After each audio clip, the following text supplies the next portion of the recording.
Hello दोस्तों।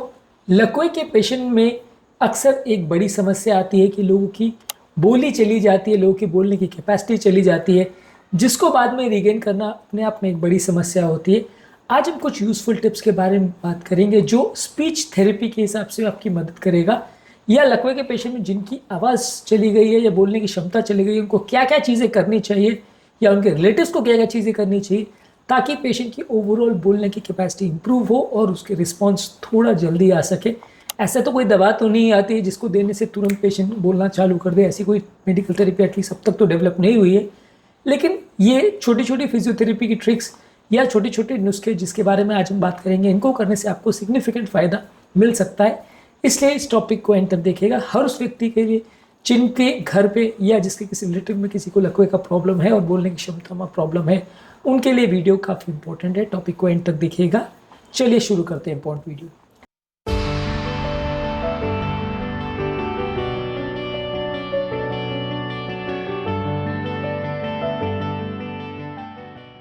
सबसे पहले बोलने की थेरेपी लोगों को कराना आवश्यक है। यदि आपने पेशेंट को ऐसा छोड़ दिया और उसको बोलने की प्रैक्टिस कराना छोड़ दिया तो काफ़ी चांसेस है कि उसका स्पीच इंप्रूव नहीं होगा। हर व्यक्ति की कुछ स्पेसिफिक रिक्वायरमेंट्स होगी, हर व्यक्ति की कुछ स्पेसिफिक प्रॉब्लम्स होगी जिसकी वजह से बोल नहीं पा रहा है। उसको टारगेट करके प्रॉपर स्पीच थेरेपिस्ट से उनको ट्रेन करवाना और उनको रेगुलर बोलने की प्रैक्टिस करवाना ये बहुत ज़्यादा ज़रूरी है।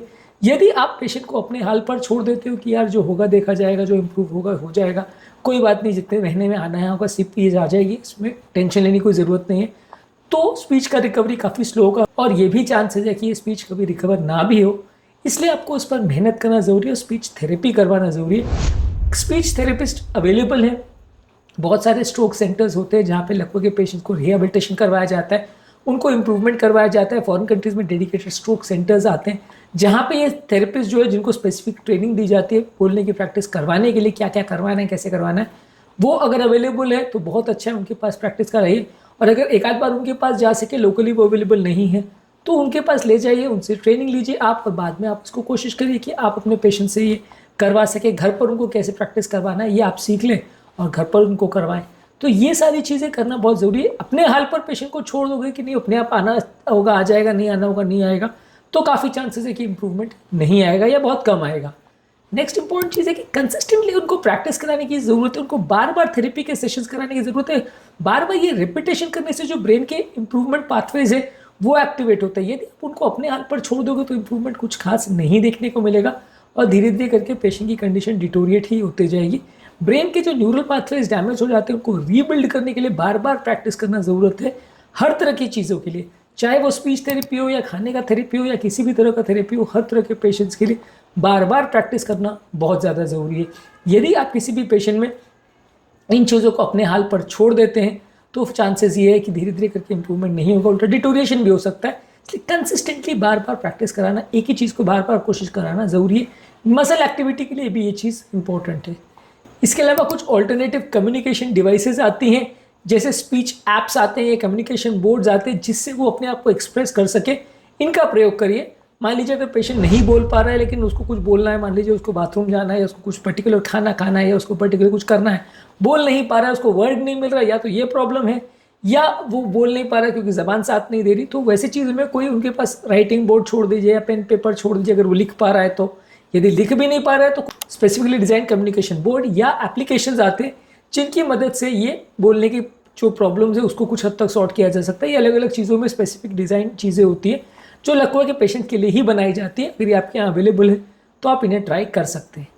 इसके अलावा पेशेंट को दूसरों को सुनने के लिए भी इनकरेज करिए, फोकस लिसनिंग का उनको प्रैक्टिस कराइए। लकवे के पेशेंट में कई बार क्या है, ब्रेन के जो कम्युनिकेशन सेंटर्स है वो काफ़ी हद तक डैमेज हो जाते हैं, इसलिए सुनना समझना और बोलना सभी कुछ कॉम्प्रोमाइज़ हो जाता है। तो पेशेंट को सिर्फ बोलने का ही प्रैक्टिस नहीं कराना है, उसको सुनने का भी प्रैक्टिस कराना है, उससे बात करिए। उसको यदि आप एक कमरे में पड़ा छोड़ देंगे तो उसकी स्पीच कभी इंप्रूव नहीं होगी, उसका सुनना कभी इंप्रूव नहीं होगा। उनसे बात करते रहिए, उनको सुनाते रहिए, उनको कुछ कहानियाँ सुनाते रहिए, उनको किसी को स्टाफ नर्स को या किसी घर के फैमिली मेम्बर्स को या बच्चों को डेजिग्नेट कर दीजिए, उनसे बात करते रहें। बात करते रहेंगे और वो जब सुनते रहेंगे तो धीरे धीरे करके उनका माइंड चीज़ों में इन्वॉल्व होगा, इससे वो जल्दी बोलना और सुनना सीख पाएंगे। ये चीज़ों में सिर्फ बोलने की प्रैक्टिस नहीं, सुनने की प्रैक्टिस भी ज़रूरी है। इसके अलावा एक पॉजिटिव रीइंफोर्समेंट की आवश्यकता है। लकवे के कई पेशेंट जो है बहुत ज़्यादा डिप्रेशन या सैड हो जाते हैं क्योंकि उनको लगता है कि धीरे धीरे करके उनकी इंप्रूवमेंट नहीं आ रही है, या कई बार वो इम्पेशेंट हो जाते हैं कि इंप्रूवमेंट नहीं मिल रही है। और ऑब्वियसली इस तरह की बीमारियों में आदमी बहुत ज़्यादा हैंडीकैप फील करता है, बहुत ज़्यादा वीक फील करता है, क्योंकि उसकी शारीरिक क्षमता सब कुछ चली जाती है। तो ऐसे केस में पॉजिटिव रीइंफोर्समेंट की ज़रूरत है। उनको पॉजिटिव रह के उनको इंकरेज करते रहिए कि हाँ होगा, आपसे होगा, आप कोशिश करिए, धीरे धीरे करके आ रहा है। अगर इंप्रूवमेंट नहीं भी आ रहा है तो उनको ये मत बोलिए कि इंप्रूवमेंट नहीं आ रहा है, उनको यही बोलिए कि इंप्रूवमेंट आ रहा है। ये पॉजिटिव रीइंफोर्समेंट कई बार पेशेंट के लिए काफ़ी फायदेमंद रहता है और धीरे धीरे करके एक्चुअल में फिर इंप्रूवमेंट आने लगता है।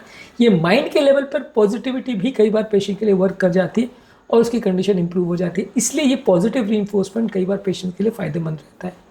इसके अलावा कई बार पेशेंट की ब्रीदिंग की प्रॉब्लम होती है, कई बार उनका जो श्वास की मसल्स है वो कॉम्प्रोमाइज़ हो जाती है, इसलिए वो बोल नहीं पाते हैं। वो हवा जो निकालनी होती है फोर्सिबली ताकि वॉइस प्रोड्यूस हो, वो कॉम्प्रोमाइज़ हो जाती है, क्योंकि लैरिंग्स के मसल्स कई बार कॉम्प्रोमाइज़ हो जाते हैं, ब्रीदिंग के मसल्स कॉम्प्रोमाइज़ हो जाते हैं। तो ब्रीदिंग की एक्सरसाइज भी उनको कराने की ज़रूरत है, क्योंकि जो आवाज़ निकलती है वो ब्रीदिंग का ही एक पार्ट होता है। जो श्वास बाहर छोड़ते हैं उसी को अलग अलग तरह से आर्टिकुलेट करके हम साउंड बनाते हैं।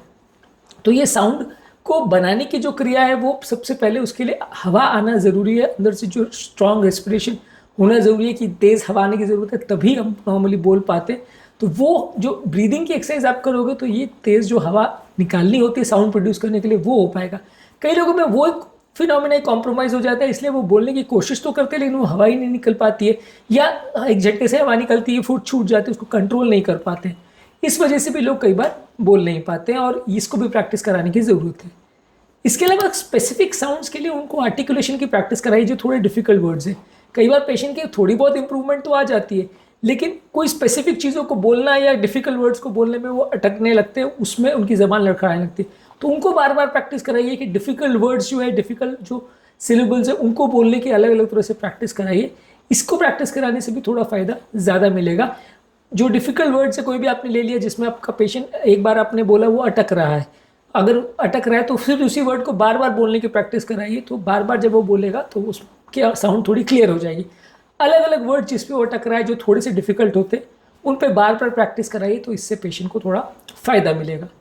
इसके अलावा इन्फॉर्मेशन को जो है मैनेजेबल चंक्स में ब्रेक करिए। बहुत ज़्यादा इन्फॉर्मेशन पेशेंट को एक बार में मत दे दीजिए, उसको थोड़ी करके इन्फॉर्मेशन देते जाइए। ये इन्फॉर्मेशन को वो लेके थोड़ा प्रोसेस करेगा तो उसके दिमाग में कुछ आएगा, तो वो उसको बेटर वे में यूज़ कर सकेगा। यदि एक बार में उसको 10 इंस्ट्रक्शंस आपने दे दी कि ये यहाँ से वहाँ जाना है, फिर राइट लेना है, फिर लेफ्ट लेना है, उसके बाद वहाँ बाथरूम मिलेगा, फिर उसमें ये करना है, फिर वो करना है, फिर वापस आना है, फिर खाना खाना है, खाना खाने के बाद प्लेट को यहाँ पे रखना है, आप 10 चीज़ें उसको दे दोगे तो वो नहीं कर पाएगा। तो step by step small chunks में उसको इन्फॉर्मेशन दीजिए। इसको चंकिंग इन्फॉर्मेशन बोलते हैं। ये करने से पेशेंट को बहुत ज़्यादा इन्फॉर्मेशन को एक बार में प्रोसेस करने की आवश्यकता नहीं पड़ेगी और वो बेटर वे में चीज़ों को हैंडल कर पाएगा। इसके अलावा पेशेंट के साथ पेशेंस रखने की ज़रूरत है, यानी कि आपको जो है पेशेंट को थोड़ा पॉजिटिव रखने की ज़रूरत है और आपको भी एक उम्मीद रखने की ज़रूरत है कि चीज़ें इंप्रूव होगी। पेशेंस रखने की ज़रूरत है। यदि आप ये उम्मीद छोड़ देंगे और पेशेंट के साथ नेगेटिव बिहेव करने लगेंगे तो उसके लिए भी बहुत फ्रस्ट्रेटिंग हो जाएगा। खुद को भी रीएश्योर करने की ज़रूरत है और पेशेंट को भी रीएश्योर करने की ज़रूरत है, ताकि ये चीज़ें इंप्रूव होगी। और ये मामले में जो साइकेट्रिस्ट है या थेरेपिस्ट है वो बहुत हेल्प करते हैं कि वो पेशेंट को भी पॉजिटिव लक्ष्य देते हैं, पॉजिटिव उनको हिम्मत बनाते हैं, ढाढ़स बंधाते हैं और रिलेटिव्स को भी कराते हैं। क्योंकि कई बार इस तरह के पेशेंट में एक बड़ा प्रॉब्लम होता है जिसे केयर गिवर बर्नआउट बोलते हैं, और यही लड़के के पेशेंट में सबसे ज़्यादा होता है कि रिलेटिव्स हथियार डाल देते हैं कि अब हमसे नहीं हो पाएगा, बहुत हो गया, अब हम और इनको हेल्प नहीं कर पाएंगे और इनके लिए कुछ नहीं कर पाएंगे, अब ये जिए मरे कोई बात नहीं। तो ये जो केयर गिवर बर्नआउट होता है कि रिलेटिव्स एक तरह से फ्रस्ट्रेटेड हो जाते हैं और छोड़ देते हैं मरने के लिए, वो बहुत बड़ा रीज़न होता है जिसके बाद पेशेंट की कंडीशन बहुत जल्दी बिगड़ने लगती है। तो इसके लिए बहुत ज़रूरी है कि आप पेशेंट को तो हिम्मत बनाए, साथ में रिलेटिव्स को भी उम्मीद देते रहे, रिलेटिव्स को भी हिम्मत बनाते रहे, ताकि वो बाद में भी मेहनत करते रहे और लंबे समय तक मेहनत करते रहे, जिससे कि लॉन्ग टर्म रिजल्ट निकलने के या इम्प्रूव होने के चांसेस बढ़ जाते हैं। तो ये भी बहुत इंपॉर्टेंट है कि सिर्फ पेशेंट को नहीं, उसके रिलेटिव्स को भी हिम्मत देना जरूरी है। रिहैबिलिटेशन का प्रोसेस एक कंटिन्यूड प्रोसेस होना चाहिए। आपको ऐसा नहीं करना चाहिए कि आपने 10 दिन या 1 महीना या 2 महीने का लिमिट सेट कर लिया, उतने में मेहनत की, जितना इंप्रूवमेंट हो गया उसके बाद छोड़ दिया। ये कंटिन्यूस प्रोसेस है। जब आप इस पर मेहनत करते रहोगे तो धीरे धीरे करके इंप्रूवमेंट आते रहेगा। जब भी आप इसमें मेहनत करना छोड़ दोगे तो गाड़ी वहीं पे आके स्टैटिक हो जाएगी और उसके बाद फिर आगे इंप्रूवमेंट होना मुश्किल हो जाएगा। तो इसलिए कंटिन्यूस रिहैबिलिटेशन प्रोसेस होते रहना चाहिए और कंटिन्यूसली इंप्रूवमेंट की कोशिश करते रहना चाहिए। जितनी आप कोशिश करते रहोगे, महीनों सालों के बाद और इंप्रूवमेंट आते जाएगा।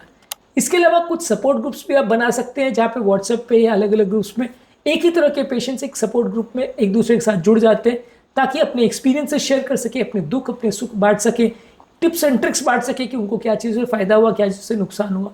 तो इससे क्या है, लोगों का डिप्रेशन भी नहीं होता है, लोगों का मन भी ठीक रहता है, लोग को ये भी फील होता है कि हाँ मेरे जैसे परेशान और भी लोग हैं, तो एक हिम्मत भी आती है और ये भी लॉन्ग टर्म बीमारी से लड़ने में मदद करती है। तो स्ट्रोक के पेशेंट में ये सारी चीज़ें इंपॉर्टेंट है जब कभी किसी व्यक्ति को बोलने में प्रॉब्लम आती है। आज के वीडियो में हमने कुछ इंपॉर्टेंट टिप्स पर बात करी जो स्पीच कॉम्प्रोमाइज़ लकवे के पेशेंट में मदद कर सकती है।